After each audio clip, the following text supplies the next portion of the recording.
Ladies and gentlemen, the patch notes for the 9th year anniversary update are here. Sentry, Thor, Hulk, and the gang have gotten new uniforms, new tier 4. It's going to be interesting. Let's take a look here. First up, we've got Sentry's new uniform. This is not as expensive as a lot of people, myself included, were predicting. It's only 3,250 crystals. I say only because the baseline for the increase from tier 2, like a regular tier 2 uniform, to a native tier 2 uniform was larger. So they only went with a 750 crystal increase from the baseline of 2,500 on Thanos' uniform and Jean Grey's uniform. So when it's on sale at 50% off, it's 1,625. That's not bad at all, honestly. Should make it accessible for the vast majority of players. Now, because this is Sentry's first uniform, this should be a pretty big deal. He's got 5% additional pierce damage on his uniform effect, along with ignoring non-boss damage decrease by 15%. So that's pretty nice. He didn't have, I'm just checking right now, he did not have any additional pierce before, so this is just brand new, and this is keeping in line with, you know, a lot of these native tier 2 characters getting their tier 4 and getting that additional pierce damage on their new uniform, Adam, Thanos, etc, etc. His leadership is basically the same. It's the debuff cleanse with the attack increase, and then his tier 2 passive is pretty much the same. He does get the 25% chain hit, the 50% all defense, and then they increased his damage reduction from 35 to 40%. Now, this might seem like not very much, but keep in mind, Sentry was like almost meta, even though he didn't have a tier 4, right? As a tier 3, he really wasn't that far off from the meta. So he doesn't need insane passives. He just needs a few tweaks to his skills, a few tweaks to the way the skills work, which ones are iframes, which ones aren't, and a bit of a damage scaling increase, and then of course access to level 80, access to tier 4, and he's right there. You know, he's right there. He's still gonna have revive, he's still gonna have all that stuff. So yeah, he's got Void Blast on his first skill, he's got iframe ignore on his second skill with fracture, paralysis, 20% heal, 80% chance to penetrate for 6 seconds. Remove all debuffs from himself, also removing active buff from the target, which is pretty nice. And then he's got the immunity and stuff like that. They did move his accumulation. It used to be on his second skill. They've moved it onto his third skill. It's still a 1% accumulation, which is nice. But yeah, his second skill, teleport dash, is pretty insane, having all of those effects. They basically moved some of the penetration essentially from his fifth skill onto his second skill, which is nice because it means that he gets access to it a bit earlier in the rotation when you're playing him, right? And because it's a 4-second cooldown, you can spam this. You basically have that 80% chance up all the time. And then he's got the accumulation on his third skill now. He's got the 15 times barrier on Void Landing. I believe the barrier is just brand new. I don't think he ever had a barrier at all. So this is just a brand new layer of defense for him. And then his fifth skill has Fear, Paralysis, Incapacitation, 40% heal, 6 seconds of invincibility, and a Frenzy buff. And then again, really tight cooldowns, 14 seconds, 16 seconds or less. So yeah, we'll see. Looks very strong for Sentry though. And then Hulk getting a brand new uniform as well. This is going to be 50% off, like we expected. His uniform effect here is going to give him access to 30% crit rate, as well as 50% crit damage, and then a 15% chain hit. I believe that's very similar to what we had before, except they just tweaked it a little bit. So yeah, it's 30% crit rate instead of 10%. Crit damage is the same, and then chain hit is the same. Honestly, the crit rate change really only affects like newer players who don't have access to a lot of crit rate on cards and things like that. It kind of, it is what it is. They keep his damage based on HP, so it does appear that he's going to remain a PvP hero, or sorry, I should say PvP villain. He is a villain here, guys. Sorry, also to double check here, Sentry is a hero. I did predict this, but a lot of people were saying maybe he's going to be a villain because he has access to Void. Maybe Hulk's going to be a hero because they want Hulk to be a hero as a giant hulking titan, but yeah, it is what it is. But yeah, he maintains that. His leadership is quite a bit better. He gets the 24% all defense and 30% HP. So this is just a flat 30% HP increase if you use his leadership in content, because he before didn't have that at all. So it is quite nice there. His tier 2 passive Gamma Overload is pretty similar. He's got the 30% defense, the 15%, the 50 and 15 for skill damage, bonus damage, and then 35% damage reduction. This hasn't changed at all. And then his Enraged passive is, I believe, the same as well. It's a 60% heal with 4% under 99. Yep, this is all the same. And then his skills, pretty much the same here. He does get access to iframe ignore. They moved it from his 4th skill onto his 3rd skill. So this is interesting. The original move to Hulk being for PvP when he got his Immortal Hulk uniform.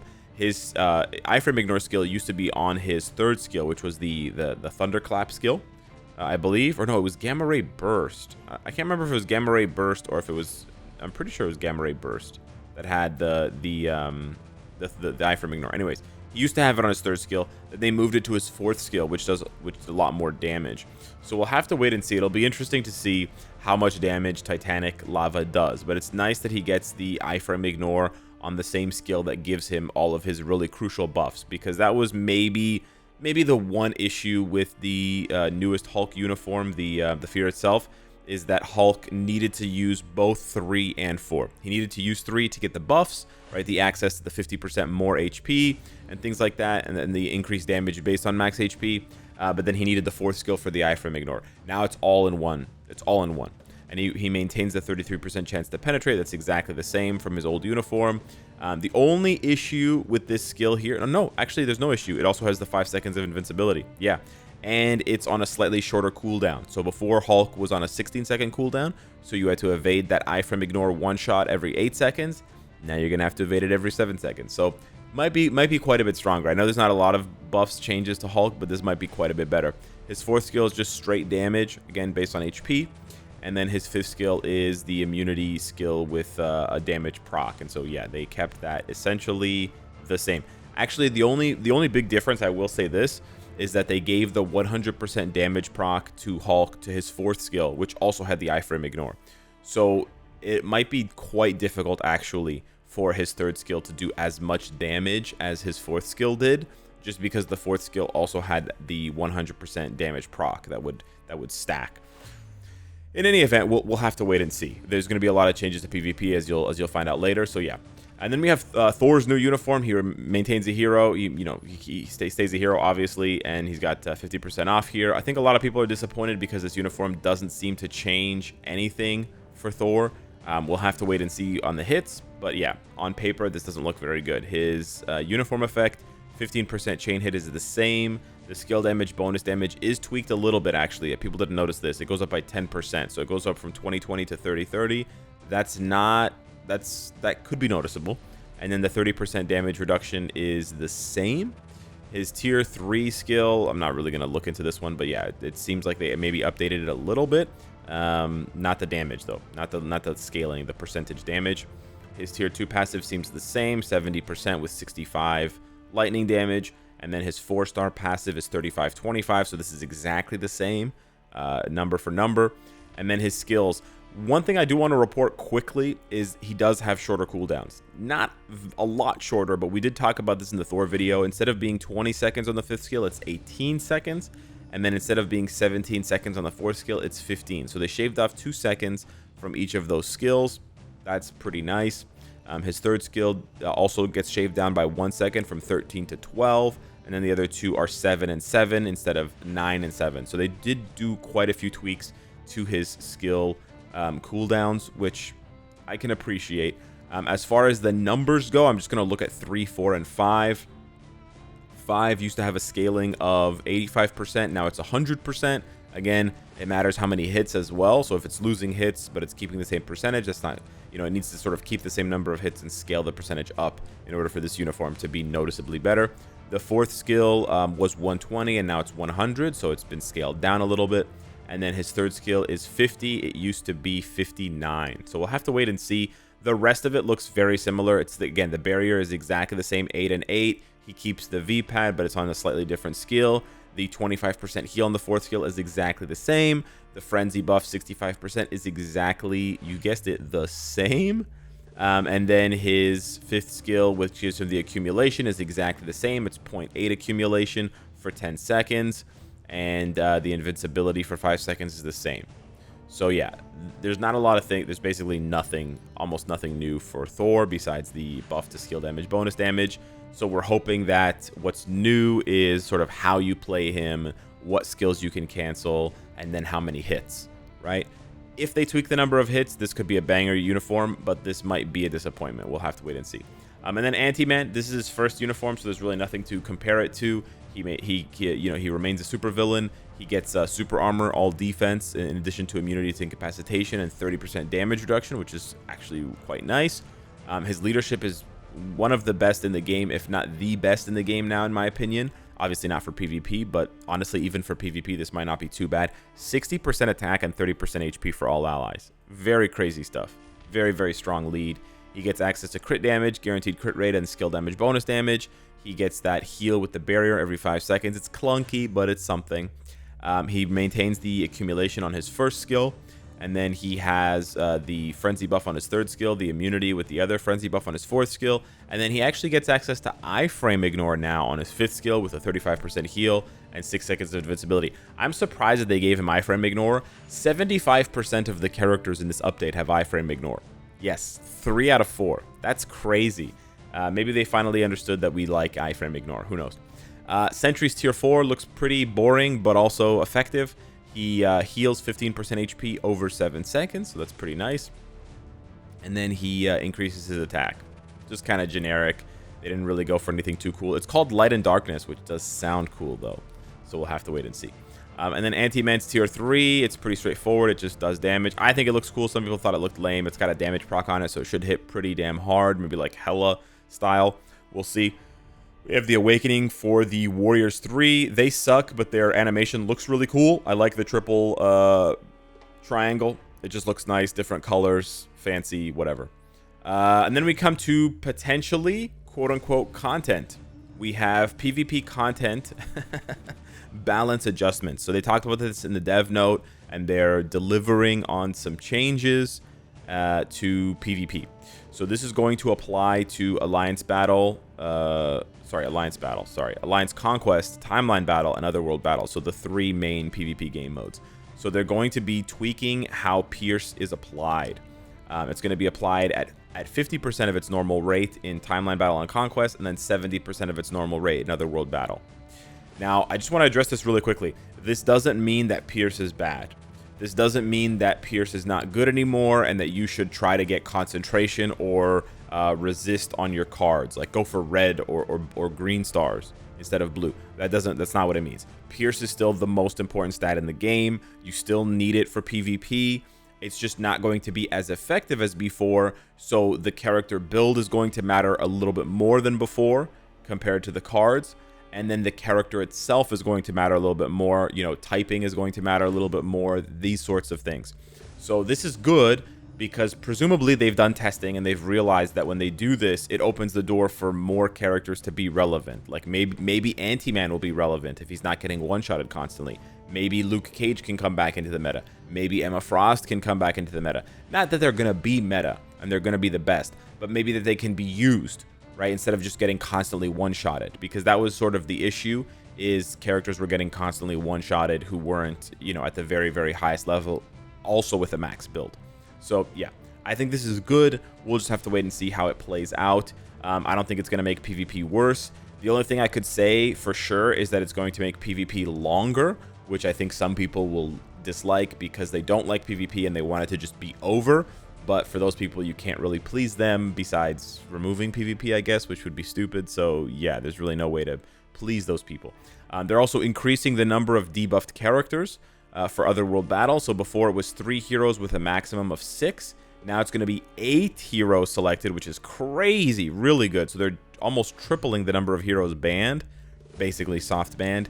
And then it goes up to a maximum of 16. This is really, really, really good news for lovers of the Defenders and other like niche meta stuff. You might see like Annihilators PvP teams pop up and like crazy stuff. Black Widow tier 4 could come back with value. This is very good. I think this is very, very good. And then the changes are going to be, these following changes are going to be applied to Timeline Battle.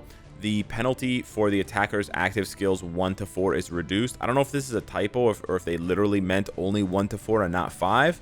Yeah. And then the defender gets a small skill cooldown penalty, so it should be a lot more equal at the beginning of the fight, and you shouldn't feel like, you know, you're running for your life for the first 5 seconds, stalling until you get your cooldowns. The skill cooldown is removed when you tag, so you can tag immediately and then have access to all of your skills, but the invincible time after tagging has been reduced. So that's interesting. It should mean that maybe switch shenanigans might not work anymore. So we'll have to wait and see about that. So that's a little bit of a nerf to players, but honestly, you're playing against AI. It shouldn't be that difficult. And then the attackers and the attacker and defender's HP and defense values have been adjusted to have more influence than before. So what this means, I think, is that there's a multiplier in PvP. If you haven't noticed before, if you take your character's HP stat, whatever, let's say it's 50,000, and then you go into timeline battle, your character's HP is higher. You're like, oh, what happened? My character's HP is like 75,000 now. What's going on? So there's like a hidden multiplier in all of the PvP game modes that multiplies your HP to a certain stat. I used to remember the numbers. I don't really remember them anymore. The only one I remember is that Alliance Tournament has the highest HP multiplier. It's like 12 times. That's why you see characters with like 500,000 HP and stuff like that, because the multiplier is so huge. And the multipliers are adjusted that way in order to make the fights seem more like good. It's basically just like a smoothing effect so that the fights don't last 1 second all the time. So they're actually going to be tweaking this and increasing it even more. Now this disproportionately, I think this disproportionately buffs whales who have like whales with, or I guess I should say players with very good PvP card sets, because having a lot of HP and defense already means that if you tweak it even more, then the effect is even more pronounced. We'll have to wait and see, but it's no secret that HP and defense have always been very good for PvP, so this is not necessarily a surprise. We'll just have to wait and see how much is tweaked. I don't expect this to be like a massive adjustment, but we'll see. We have a new team-up collection, the Avengers, so there's going to be a new token to farm for. No, you can't farm for it. New token to spend money on if you want to do that. It's a pretty crazy lineup. You have all the OGs: Captain America, Hulk, Iron Man, Black Widow, Thor, Spider-Man, Hawkeye, Captain Marvel, Vision, Ant-Man, and Wasp. So all of these characters are going to get access to an additional 50% attack, I believe, and 10% pierce if you max out the collection. That is huge. So yeah, no, sorry, 40% attack, and 10% pierce. So yeah, this is pretty big, especially for Hulk for PvP, Spider-Man for PvP, Thor for PvE, Captain Marvel for PvE, especially ABL, ABX, Iron Man for certain content if you want to still use him. Shout out to on KPS. So yeah, pretty nice there. Pretty much the only losers here are like Hawkeye, Ant-Man, and Vision, because they either didn't get uniforms recently or they suck. So yeah, it is what it is. But yeah, cool that there's a new team up. I like the token. It looks pretty nice. Good news is that the Guardians of the Galaxy token has been added to the chests in ABX and ABL. So what that means is we basically have a set pattern now that when they release a new team up collection, the old team up collection becomes farmable. So that is good. And again, it seems to match this pattern of like 2-3 months to allow the whales to have their fun, and then everybody gets access to it. It does dilute the pool of tokens, but at the same time, if you're farming ABX and ABL consistently, you should be near finished your other, collections. Like I only have like 4 more to go, 3 or 4 more to go on my other collections, and I've done that completely for free. So yeah, this is good. It could be better, but it could be a lot worse. And then you have this other change to ABX ABL, which is really good. Agents can now obtain the remaining rewards even with the record challenge if the score reward list remains after completing the initial challenge. It's worded really badly. Basically what this means is, like before, if you played ABX or ABL and you scored like, let's say there's a reward at 15 million for ABX. Let's say you scored 14,900,000, right? Then if you tried again and you got 15 million, you wouldn't get the final reward. It's stupid, but the rewards that you didn't get were basically locked once you submitted your first score. They're removing that, so if you get a higher score, you can still obtain those rewards. It doesn't mean that you can farm the same rewards over and over and over again, just the rewards you haven't gotten yet. This is not really like something you should be cheering about. I mean, it's good that they finally changed it, but holy shit, this should have been in the game from day one. Like, you should never have an arcade mode that locks rewards after one run. It's kind of stupid, right? So basically it forced players to constantly reset and restart in order to hit that first score mark, in order to claim all the rewards that they wanted that were within reach. But yeah, they changed that now, so that's good. The new artifacts, Sentry looks okay. He gets max HP and increased damage to villains. No increased damage to heroes, so he's, he doesn't really get anything or besides the max HP for the mirror match, things like that, things against Adam, for example. But it's okay. Most PvP characters right now are villains. Jean, not Wolverine, sorry. Silver Surfer, Thanos, Hulk, etc. Ant-Man gets increased damage to heroes and villains, and then obviously the Warriors 3 are shit. Doesn't really matter what their artifacts are. And then we already know that Thor and Hulk have artifacts. We got the new Future Pass with some pretty cool icons. We have the Guardians of the Galaxy sort of arcade mode, and then Thor's Mjolnir with the little, new graphics on it, Sentry, stuff like that. We do have the team up. We do have the uniform collection, so this is done. There's not going to be more uniforms on this sort of style, and it kind of makes sense because this is sort of a mishmash update. We do have improvements to rewards. Very, very small improvements, but they are improvements. So the daily energy reward is being increased from 15 to 20. That's probably the most important reward, to be honest, because that's for all of the missions. So they used to be 15, and now they're all going to be 20. That's like an increase of like 25 energy or 30 energy per day. That adds up. And then the weekly challenges, they're changing the clear ticket reward to 1 million gold, and then 200k gold to 2 million gold. So that's pretty nice. You get basically an extra 3 million gold per week now. However, no changes to crystals, no other changes. Yeah. They're adding some UI for cards. If you have a card that's legendary or mythic, it will sort of urge you to register the card into your collection if you don't already have it in the card collection. So that's good for players who don't know how to do that themselves. And then they tweaked some things with World Boss Conqueror level so that the Kang one gives you instinct damage for Black Swan, which makes sense. They increased the max inventory that you can have if you're spending crystals. They, for some reason, lowered Dormammu's HP. I don't know why they nerfed Giant Boss Raid. Your best guess. I don't know why they're doing this. Makes no sense. And then they changed some sorting rules for uniforms, which doesn't really matter. And then they finally changed the bug. They finally addressed the bug in Otherworld Battle where there's red dots after you've completed something. So yeah, sorry I talked for a long time. The patch notes they're pretty good. They're okay. I'm a little bit disappointed. I think a lot of people are, that this update seems pretty bare bones for the anniversary. We excused them in April with the sort of pre-anniversary update for Thanos and stuff and Black Swan, because we thought something bigger was coming. Right? People said, oh yeah, it's a new World Boss Legend Plus, haha, like, but there's gonna be more content. There's gonna be, the anniversary update always has content. Yeah, there's no content here.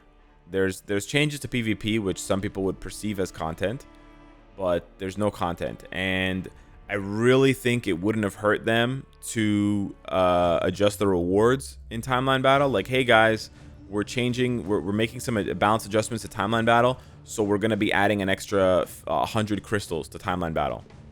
Like, that wouldn't hurt, right? Why didn't they tweak the rewards for Conquest a little bit, right? Add some crystal rewards for Conquest or something.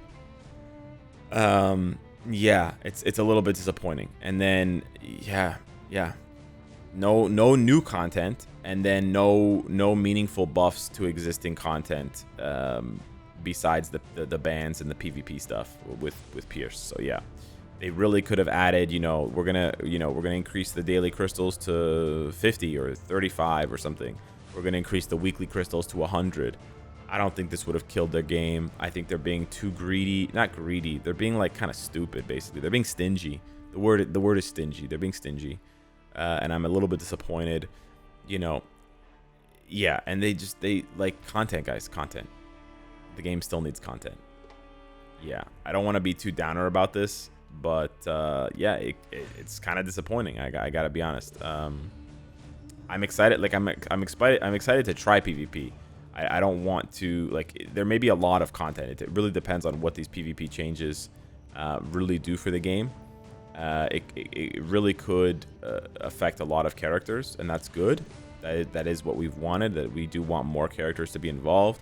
At the same time, for an anniversary, you either have to improve rewards or you have to introduce new content, right? You got to do one of those things, man. And they missed the boat. So I think they need to come back to these patch notes and just add some extra rewards. You know, we're gonna add like another crystal reward here in the middle for like another 50 crystals or something. Like, it's not even a lot, bro. 50 crystals a week, like that's 200 crystals a month. That's not a lot of crystals, but literally anything at this point would make the players happy. So I think they need to really realize that and just, you know, open their hearts. Anyways, hit me up in the comments down below. Let me know what you think. Thank you so much for watching. Smash the like button if you enjoyed the content. I will see you guys tonight on the live stream. It's going to be, I was supposed to talk about this at the beginning of the video. It's going to end at midnight Pacific, which is 3 a.m. Eastern. So I'll see you guys at 3 a.m. Eastern tonight. In the meantime, yeah, love yourself. Thanks for watching. Take care.